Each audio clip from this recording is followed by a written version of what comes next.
Good morning class. Today's topic is Aurangzeb. तो औरंगजेब के बारे में आपको बताऊंगा कि इन 1658 ही ascended to the throne of Mughal Empire. Besides that, he was born on October 1618. So in 1618 he was born in Gujarat. Okay, his father was Shah Jahan. Now let's study about his campaigns. Campaigns क्या क्या हुए, इसके क्या क्या अभियान उनके द्वारा किए गए थे। पहले चलते हैं नॉर्थ ईस्ट की तरफ। नॉर्थ ईस्ट में जो कैंपेन्स थे उनमें से अहोम्स असम आपने नाम सुना होगा। Assam is the state of और कंट्री। तो वहाँ पर एक जनजाति आज भी रहती है, अहोम्स नाम से उनको जाना जाता है। तो अहोम्स वहाँ के वक्त के रूलर हुआ करते थे, शासक हुआ करते नॉर्थ ईस्ट में। दे वर डिफीटेड इन 1663। उनको हरा दिया गया किसके द्वारा? औरंगजेब के द्वारा। But they rebelled again who Ahoms. Then another thing is campaigns against the Yusufzai and the Sikhs were temporarily successful. थोड़ा बहुत जो सफलता औरंगजेब को मिली थी, उनके कुछ कैंपेन्स थे, किसके खिलाफ थे? यूसुफजाई और सिख्स। ठीक है, उनमें थोड़ा बहुत सक्सेसफुल औरंगजेब रहा, और ये भी नॉर्थ ईस्ट में कैंपेन था। इसके बाद जो इम्पोर्टेंट कैंपेन है, that is campaign against Maratha chieftain Shivaji. Chieftain का मतलब था सरदार। मराठा सरदार शिवाजी का नाम आप सभी ने सुना होगा बच्चों। तो इनिशियली तो क्या हुआ कि Aurangzeb he was initially successful, वो थोड़ा बहुत तो सफल रहे इनिशियली।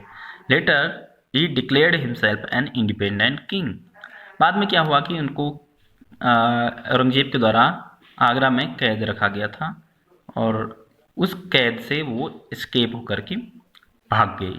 ठीक है, निकल गए। तो जब निकले तो ही declared himself an independent king. उन्होंने अपने आप को एक स्वतंत्र शासक घोषित कर दिया।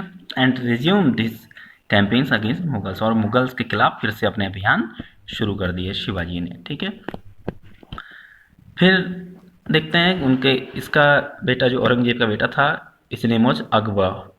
ठीक है, एक अकबर तो हम पहले पढ़ चुके हैं, लेकिन ये अकबर जो था इसके बेटे का नाम था। He also rebelled against him. उसने भी उसके खिलाफ विद्रोह कर दिया था।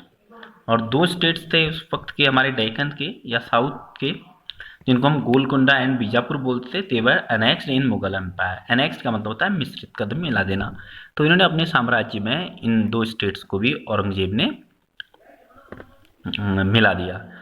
ठीक है, और जो इसकी डेथ हुई, his death was followed by a succession conflict amongst his sons. तो हुआ क्या कि जब इसके जो बेटे थे वो उत्तराधिकार का युद्ध कर रहे थे, इसी संघर्ष में औरंगजेब की भी मृत्यु हो गई थी। तो औरंगजेब एक बहुत क्रूअल रूलर माना जाता है, बहुत कट्टरता इसके अंदर थी। And he was Sunni religion. ठीक है, सुन्नी मुस्लिम रिलीजन से था।